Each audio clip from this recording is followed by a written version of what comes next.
Let's suppose that we have two functions,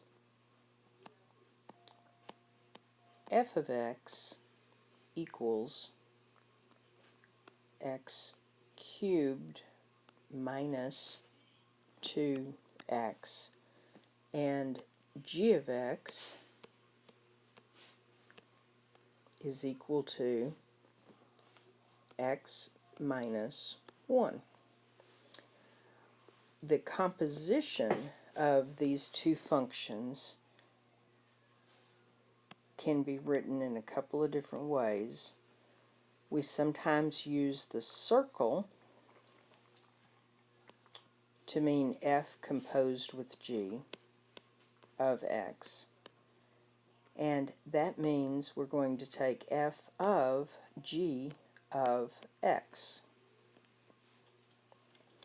And f of g of x means that I put g of x everywhere I see the letter x in function f. So g of x goes in place of the x's. So in this case that would be a g of x cubed minus 2 times g of x. And then we replace g of x with what g of x is given to be equal to, which in this case, in my little made-up problem, that's x minus 1. So x minus 1 cubed minus 2 times x minus 1. Now, in order to simplify this, there's a couple of ways to go. I could factor out the x minus 1 first. There's an x minus 1 in common, so I'd have x minus 1 times the square of x minus 1 minus 2.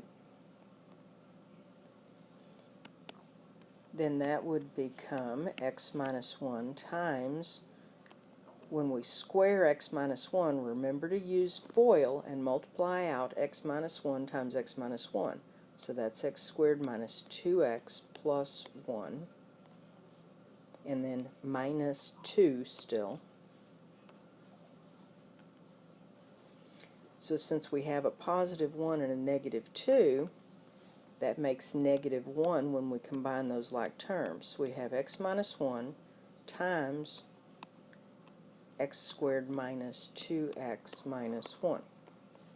And then we can multiply here using distributive properties. So x times x squared is x cubed. X times negative 2x is negative 2x squared. X times negative 1 is negative x. And then we need to multiply negative 1 times all three terms in the second set of parentheses. So that would give us a negative x squared, a positive 2x, and a positive 1.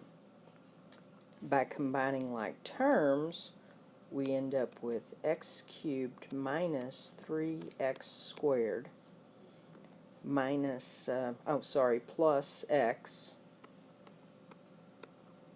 plus 1. Because negative 1x, positive 2x makes a positive x.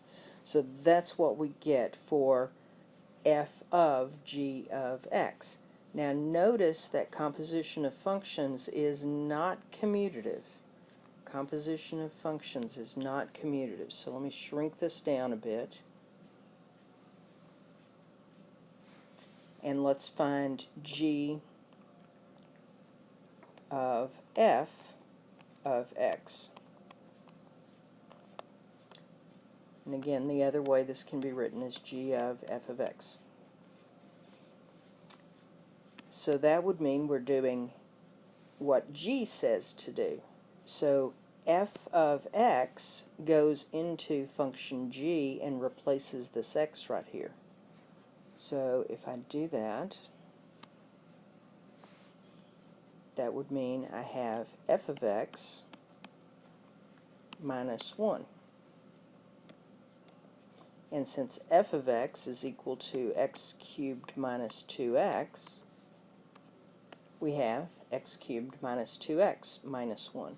And that's it. There's no simplifying that can be done. So this is composition of functions.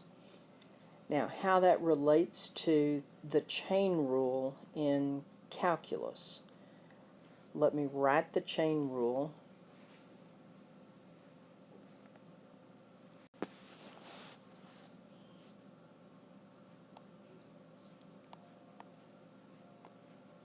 Derivative of a composition.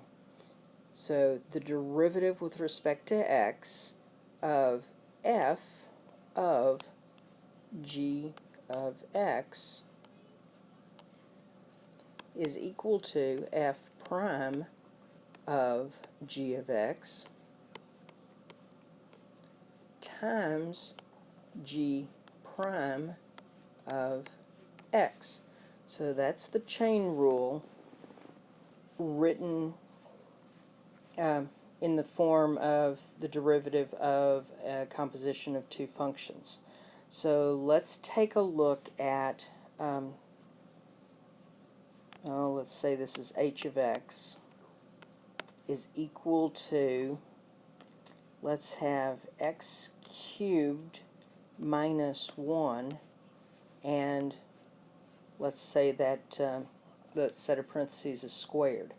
So what I want you to recognize after you kind of review composition of functions, I want you to recognize that if f of x were x squared and g of x were equal to x cubed minus 1, this function h of x is f of g of x. It's a composition of two functions. And so to take the derivative of h, we follow the rule for taking the derivative of the f of x. That's f prime. So f prime here would be 2 times x. But we don't want f prime of x. Okay, f prime of x would be 2 times x. We don't want f prime of x, we want f prime of g of x. So f prime of g of x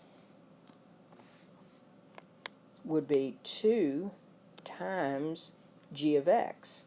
And our g of x here is this guy.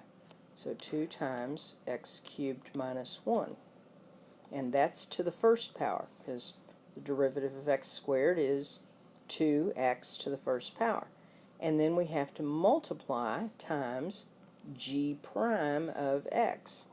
Well, g of x is the x cubed minus 1 here in my example. So g prime of x would be 3x squared. And then, of course, this could be simplified slightly. We know that 2 times 3 is 6, and it just looks better to write it this way. 6x squared times x cubed minus 1. And you could distribute the 6x squared through the parentheses, but it is not necessary. Let's do another example. This time, let's say we have a function h of x equals the cube root of 3x squared plus 7x. So what I want you to realize here with composition of functions, this h of x could be broken down into an f of x and a g of x.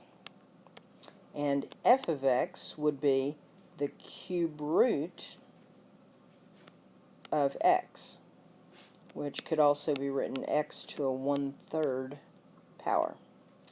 The g of x is the inside part, 3x squared plus 7x.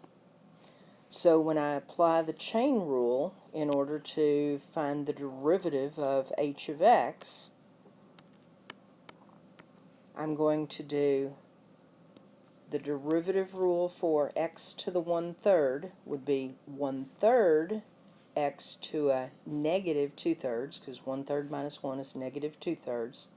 But instead of an x, I have to have the g of x in there. So my derivative is 1/3 3x squared plus 7x to a negative 2/3. And that is the f prime of g of x part of the chain rule formula. And the other part of the chain rule formula is times g prime of x. So that would be times, and then what is g prime of x? G prime of x would be 6x plus 7. And my 7 here is kind of sloppy looking, so I'm going to go back and fix that. So that's a 7.